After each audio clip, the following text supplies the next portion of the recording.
या कुन्देन्दु तुषार हार धवला या शुभ्रवस्त्रावृता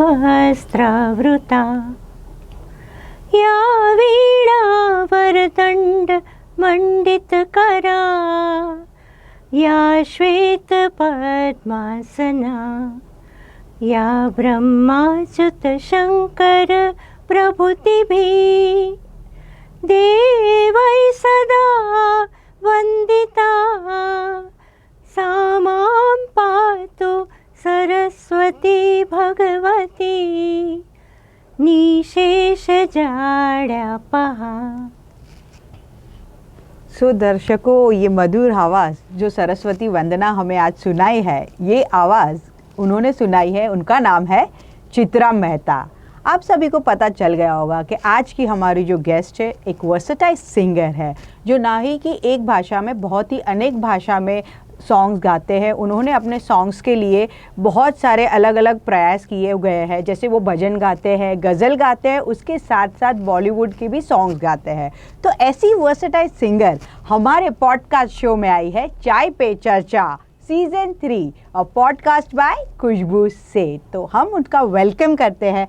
thank you for such a beautiful voice you have. इतना अच्छा आपने हमें गाना सुनाया, जो वंदना सुनाई हमारे दर्शकों को, हमें बहुत ही अच्छा लगा। आपको कैसा लग रहा है इस शो में आके? बहुत अच्छा लगा। Thank you so much for calling me, और शुक्रिया और आपकी टीम का। Thank you so much. जैसे कि आप पहली बार हमारे स्टूडियो में, मैं आज उनसे पहली बार मिली, तो जब भी ये आए ना, उन्होंने बताया कि व्हाट ऑल शी डज, क्या करते हैं सिंगिंग में। और जैसे मैंने पूछा कि आपने ये सारी की, तो आपको कितने इयर्स का एक्सपीरियंस है, तो उन्होंने बताया कि हर एज इज़ 70 ईयर।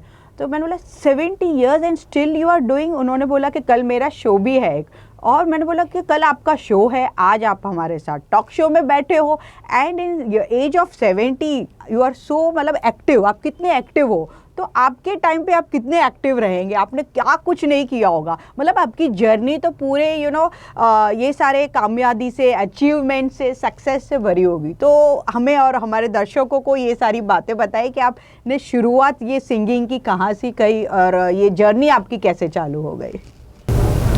हाँ, मैं थोड़ा बहुत तो घर में गा लेती थी शुरू में, बचपन में।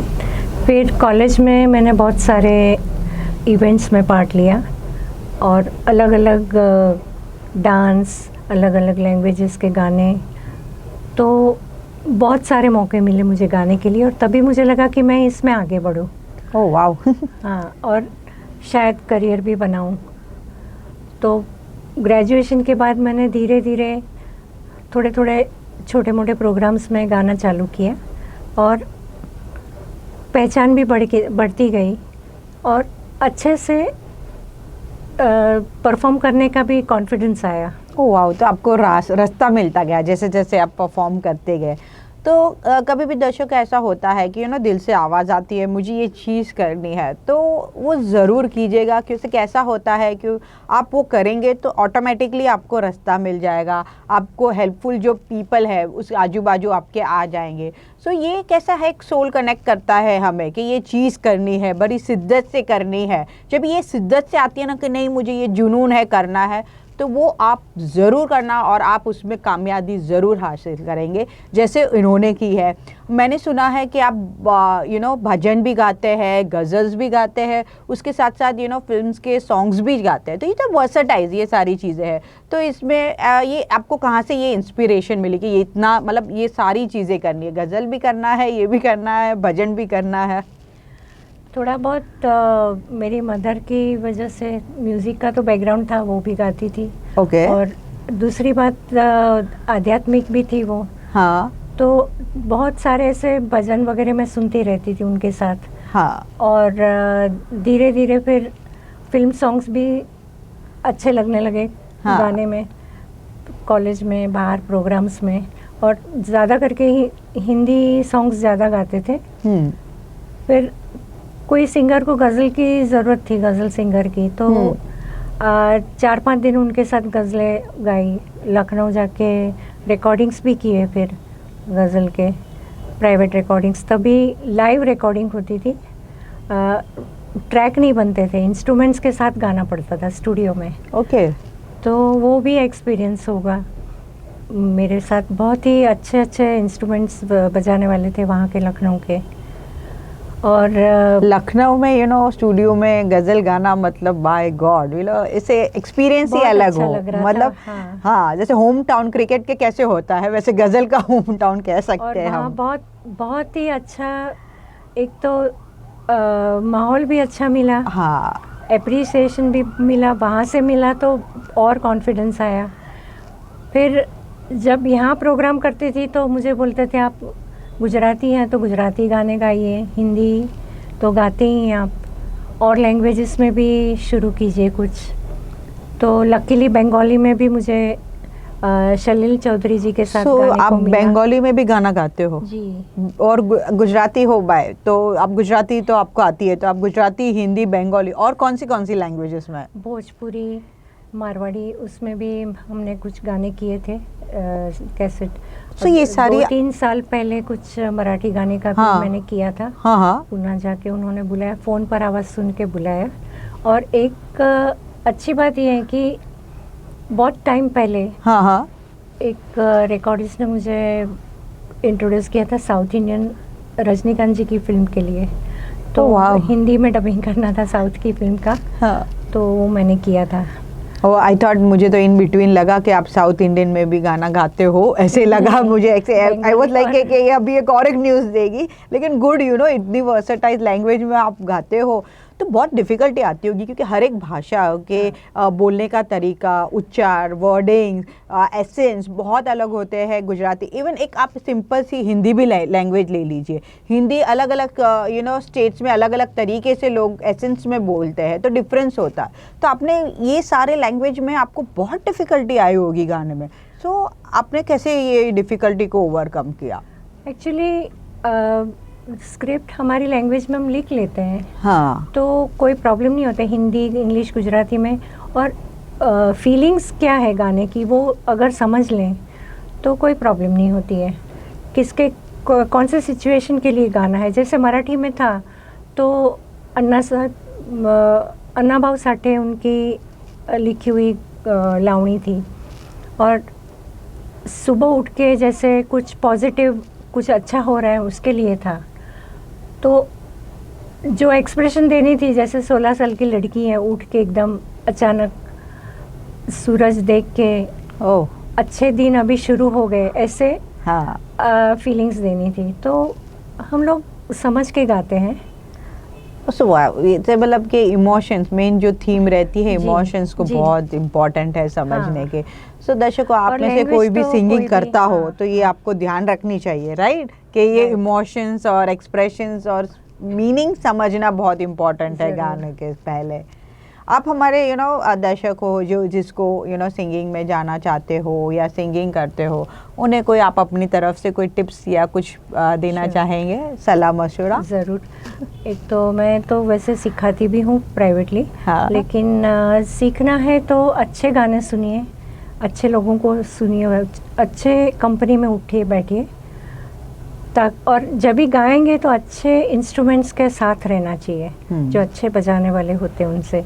तो वो भी हमें काफ़ी सिखाते हैं सुर ताल के बारे में। और हो सके इतना मेहनत, रियाज कीजिए, प्रैक्टिस कीजिए। ओह वाह, प्रैक्टिस तो हर एक चीज़ में ज़रूरत ही है। कुछ भी चीज़ में आपको माहिर करना हो तो प्रैक्टिस और लगन से ही आप आगे बढ़ सकते हैं। जैसे आप आप मतलब एज, मैं जैसे कहते हैं लोग कि age is just a number, but यहाँ तो ऐसा है कि you are too active in this age. मतलब आप जजिंग भी करते हैं, मैंने सुना है, आप डिफरेंट प्लेस में जाते हो, जजिंग करते हो, अलॉन्ग विद दैट आप सिंगिंग क्लासेस कराते हो, तो ये सारी चीज़ें मैनेज बहुत डिफ़िकल्ट होता होगा, तो आप ये कैसे मैनेज करते हैं? एक्चुअली जितना बिजी रहते हैं उतना जल्दी मैनेज होता है सब कुछ। नहीं तो घर में बैठ के हाँ अभी कल जाएंगे, आज जाएंगे, ऐसे हो जाता है। तो लोगों के संपर्क में भी रहना चाहिए, हो सके उतने कॉन्टैक्ट्स भी बढ़ते हैं और अच्छा भी लगता है। ओह, अच्छा फैमिली भी, हाँ, फैमिली भी मैनेज हो जाती है। ओके, वाह, वेरी नाइस। यू नो कि बहुत कम जन रहते हैं कि यू नो इतने एक्टिव रहते हैं। ज़्यादातर यू नो लेज़ी पीपल जो रहते हैं यू नो, वो बहुत ऐसे रहते हैं कि यू नो मैं थक गई, मैं कर नहीं सकती, मैं मतलब इट्स जैसे बड़े लोग ने भी कहा है कि age is just a number. Laziness कौन से भी एज में आ जाती है, बच्चे लोग को भी आ जाती है, बड़े लोग को भी आ जाती है, मिडिल एज में। लेकिन आप उसको पुश आउट कीजिए, आप बाहर आइए, काम कीजिए। जैसे उन्होंने बोला कि लोगों के साथ संपर्क में रहिए, बहुत इम्पॉर्टेंट है, एक्टिव रहिए, वो तो सबसे ज़्यादा इम्पॉर्टेंट है, राइट? आपको कैसा लगता है यू नो कि ये टाइम में भी आपका बिजी शेड्यूल हो तो अच्छा ही लग रहा होगा, राइट? बहुत अच्छा लगता है। और एक मिनट मेरी कुछ फ्री नहीं रखती हूँ। हाँ। कुछ नहीं सोचती हूँ, ऐसे कोई नहीं बात करने वाला रहता है तो मैं घर में चेस भी खेलती हूँ इंटरनेट पे, और कुछ ना कुछ पढ़ती रहती हूँ, तो टाइम भी अच्छा निकल जाता है। और सुनते रहते हैं, प्रयास करते रहते हैं। थोड़ा खाने पीने का ध्यान रखना पड़ता है, हेल्थ के रिलेटेड रहता है। हाँ। तो मैंने सुना है कहीं you know your body is the only place where you live. मतलब हम घर की साफ सफाई इतने अच्छे से करते हैं जहाँ हम रहते हैं, लेकिन सबसे ज़्यादा साफ सफाई हमें करनी है हमारे बॉडी की, बिकॉज यहाँ पे हमारा सोल रहता है। तो it's an only place where you live. तो you know be active, be fit, live healthy. और चित्रा जी की तरह आप ऐसे ही कुछ करते रहो, एक्टिव रहा करो। और लाइफ में जैसे उन्होंने बोला, 1 मिनट भी वेस्ट नहीं करनी है, कुछ नया नया सीखना है, कुछ नया नया करना है। इन्होंने तो बहुत कुछ किया हुआ है। यू नो आपने ये सिंगिंग की कहीं स्पेसिफिक आपने यू नो आपके गुरु है या कि आपने मम्मी से ही सीखा हुआ है? नहीं, थोड़ा 1-2 बार कहीं मैंने ट्राई की, लेकिन धीरे धीरे अपने आप ही वॉइस क्वालिटी डेवलप की। और मैं वही वॉइस मॉड्यूलेशन ये वो सब सिखाती हूँ। So very nice you know कि आप एक्सपीरियंस करते करते सीखते गए।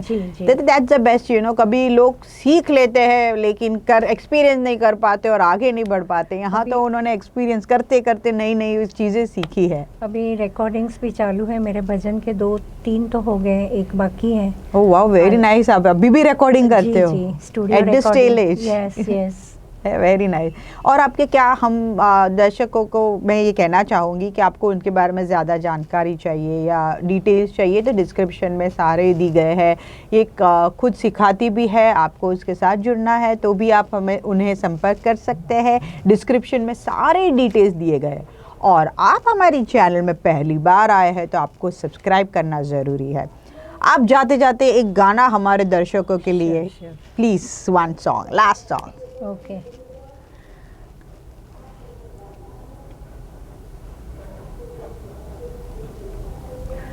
आपकी नजरों ने समझा प्यार के काबिल मुझे, दिल की ये धड़कन ठहर जा, मिल गई मंजिल मुझे, आपकी नजरों ने समझा। Very nice. और thank you so much for coming to our show.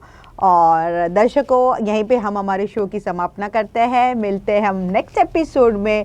इस खूबसूरत शाम को चित्रा जी ने अपने संगीत के साथ और खूबसूरत कर दिया। तो thank you Chitra ji for having you over here, and मिलते हैं नेक्स्ट एपिसोड। नाइस।